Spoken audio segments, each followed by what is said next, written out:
L'eau du bassin versant de la baie de Saint-Brieuc répond à de nombreux usages économiques et récréatifs. Elle est vitale pour les 200 000 habitants qui vivent sur le territoire. Les activités humaines exercent pourtant des pressions dont il faut préserver les milieux aquatiques. Cet équilibre entre utilisation et préservation des ressources en eau est au cœur des préoccupations actuelles. La Commission locale de l'eau est l'instance de concertation qui définit les objectifs de qualité de l'eau dans le cadre du SAGE. Le contrat territorial vient formaliser la mise en œuvre opérationnelle de ces objectifs et l'engagement de tous les partenaires. Connaître l'ensemble du réseau hydrographique du territoire est indispensable pour mener à bien les actions. Une cartographie permet d'identifier les cours d'eau et les zones humides afin de les préserver.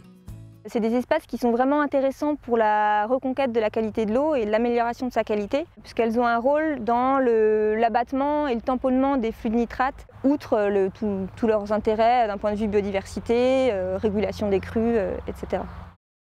Alors ce qui est important, c'est que les élus prennent vraiment conscience de la présence de zones humides sur leur territoire, sur leur commune, et puissent aussi faire le relais auprès des citoyens, de façon à ce que dans tout projet, les zones humides soient intégrées bien en amont.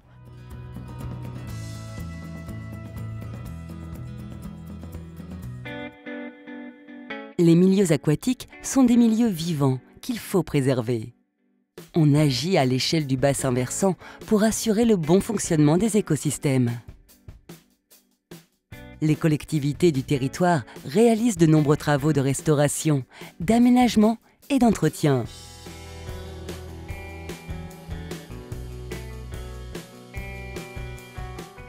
Des associations sont mobilisées pour intervenir sur les milieux.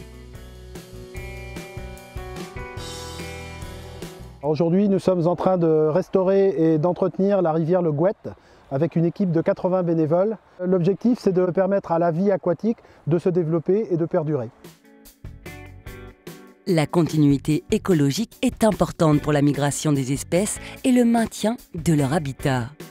C'est dans ce but que le barrage de Montafilan, qui n'avait plus d'usage, a été arasé. Quand des travaux de restauration ont lieu, les populations de poissons sont inspectées lors de pêche électrique. Donc on essaye de vérifier si le diagnostic que l'on peut porter techniquement par rapport aux qualités visuelles de la rivière correspond bien au niveau de la population de poissons que l'on révèle lors de la pêche électrique. En ce sens, la pêche électrique est très indicatrice du poisson présent, mais aussi vraiment de la qualité de la rivière. Toutes ces actions d'entretien favorisent l'épuration naturelle de l'eau et le libre transport des sédiments vers la mer. Cela permet de réduire des problèmes de gestion et des frais assumés par les communes à l'aval du bassin versant. Pour une rivière bien vivante, la qualité des milieux aquatiques ne suffit pas. Il faut que l'eau soit d'excellente qualité.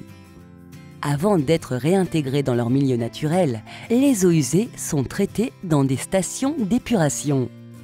L'objectif aujourd'hui, c'est d'améliorer le traitement de ces différentes installations, soit en mutualisant des installations telles que celles que nous avons aujourd'hui ici à Couette-Mieux, ou d'améliorer sur place le traitement qui existe déjà.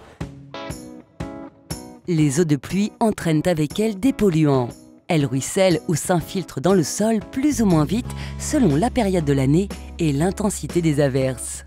C'est pourquoi les effets des actions de lutte contre les pollutions sont rarement visibles à court terme.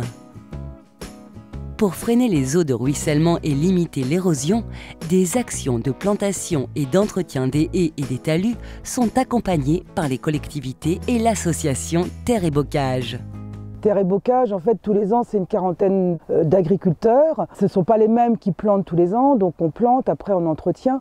En gros, Terre et Bocage, c'est entre 8 et 14 000 plants tous les ans. Et on se rend compte maintenant, après plus de 10 ans d'existence, qu'on a beaucoup d'entretien à faire dessus. Si on veut voir vieillir nos arbres, il faut les regarder, il faut les entretenir, il faut les tailler. Pour réduire les fuites en azote et ainsi limiter les marées vertes, le contrat territorial accompagne les exploitants dans l'évolution de leurs pratiques et systèmes. On incite par exemple les agriculteurs à mieux couvrir les sols durant l'hiver, à développer des cultures fourragères pérennes ou des cultures de longue durée et à être encore plus précis dans leurs pratiques de fertilisation. L'objectif est de soutenir les projets des exploitations qui répondent aux enjeux environnementaux du territoire. Des mesures de suivi de la qualité des eaux ont lieu toute l'année à différents points du bassin versant pour connaître la nature des pollutions et agir en conséquence. C'est important pour avoir un état de la rivière, un état de l'eau, de la qualité de l'eau, mais c'est important aussi pour juger de l'impact des actions qu'on va mener sur le milieu, parce que c'est ça l'objectif quand même, c'est de faire en sorte que la qualité de l'eau s'améliore. Le tableau de bord permet de suivre l'évolution des concentrations en polluants dans les 12 principaux cours d'eau du bassin versant. Les problèmes de pollution par les produits phytosanitaires ne sont pas tous d'origine agricole. Les collectivités sont accompagnées pour ne plus utiliser de produits chimiques dans l'entretien des espaces publics. Dans le cadre du SAGE, leurs engagements sont détaillés dans une charte. C'était des nouvelles méthodes, des nouvelles façons de travailler. Donc il a fallu, à travers ça, bien sûr, former les agents des espaces verts, les équiper également. Le public a été très réceptif. Il faut faire preuve de pédagogie, tout simplement. Éduquer le grand public et les scolaires aux enjeux de protection de l'eau permet de faire évoluer les habitudes alimentaires, et cela dès le plus jeune âge, comme à la crèche et par la suite dans les restaurants scolaires.